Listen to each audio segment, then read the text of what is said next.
Түркістан облысының Адами әлеуетті дамыту басқармасы Ануар Исмаилов атындағы кәсіптік колледжі биология пәнінің оқытушысы Нұрметова Дилбар Авазхановна.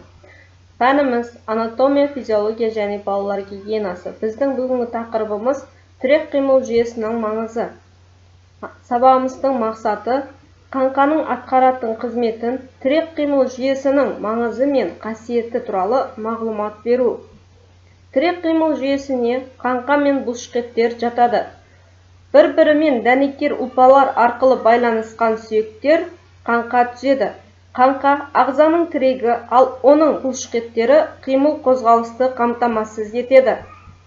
Тірек қимыл жүйесінің маңызы денеге пішін беріп, пішінін сақтайды. Тірек болады. Қорғаныштық қызмет атқарады. Энергетикалық қызмет атқарады. Қан түзілу процесіне қатысады. Зат алмасу процесіне қатысады. Қимыл қозғалыс процесіне қатысады. Сен білесің бе, адам қаңқасында 1200 грамм кальций, 530 грамм фосфор, 11 грамм магний бар. Сүйек кірпіштен 30 есе, ал граниттен 2,5 есе қатты. Қаттылығы жағынан қорғасыннан 9 есе асып түседі.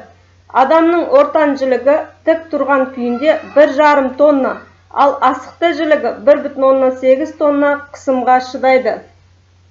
Сүйек мықтылығына жілік басындағы сүйек талшықтарының айқаса орналасуы беріктік қасиет береді. Бұл қасиетті көпір мұнара салуда қолданады екен. Қаңқа бірнеше бөлімнен тұрады. Бас сүйек, тұлға, жамбас, қол сүйектері және аяқ сүйектерінен құралған. Бас қаңқасы екі бөлікке бөлінеді.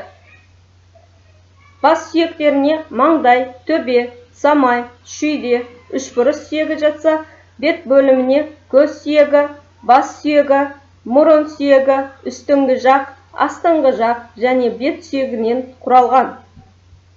Омыртқа жотасы 33-34 омыртқадан тұрады.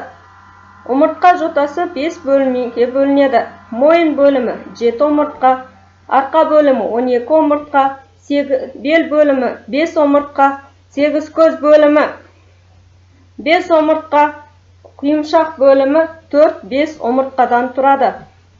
Омыртқаның құрылысына келетін болсақ, денесі, доғасы, буындық қанаттары, арқа қанаты, бүйір қанаттары омыртқа тесігінен тұрады. Омыртқаның ортасында жұлын орналасқан болады. Кеуде қуысы қабырғалардың шеміршекті шеттері, қабырғалар, төссек, омыртқа жотасынан тұрады. Кеуде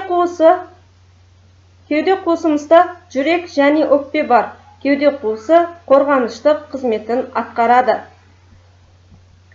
Жамбас сүйектері миқын, шат, сонданай, 8 көз сүйектерінен тұрады.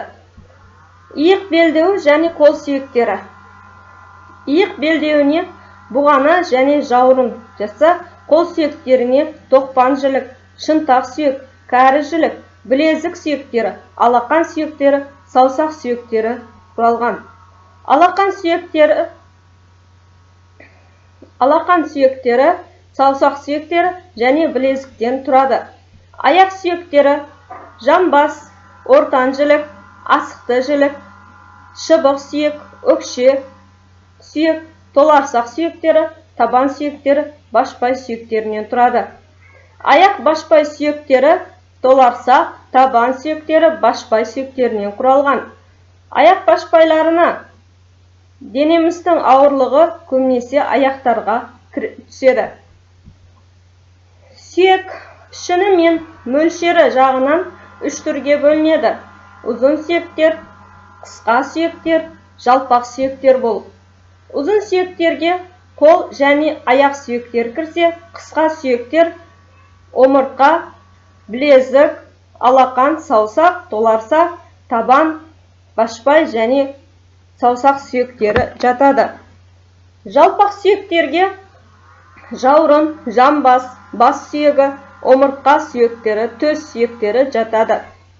Сүйектердің байланысуы қозғалмайтын аз қозғалатын және еркін қозғалатын болып үш түрге бөлінеді. Қозғалмайтын сүйектерге бас сүйек, сегіз көз, аз қозғалатын сүйектерге омыртқа жотасы, еркін қозғалатын сүйектерге 230 буын және қол-аяқ сүйектері жатады. Бүгінгі сабақты қорытындылай келе, қаңқа бөлімдерін атап көрсетіңіз. Жеке жұмыс семантикалық карта.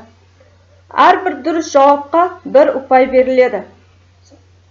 Кестеде сүйектердің атаулары және бөлімдері берілген. Бұғана сүйектердің атауларын, мысал үшін, бұғана қай бөлікке жатады? Бұғана қол қаңқасына жатады. Соның тұсына плюс немесе минус белгілерін қойып белгілеп шығуларыңыз керек. Бүгінгі сабағымыз түсінікті болса, қатысқандарыңыз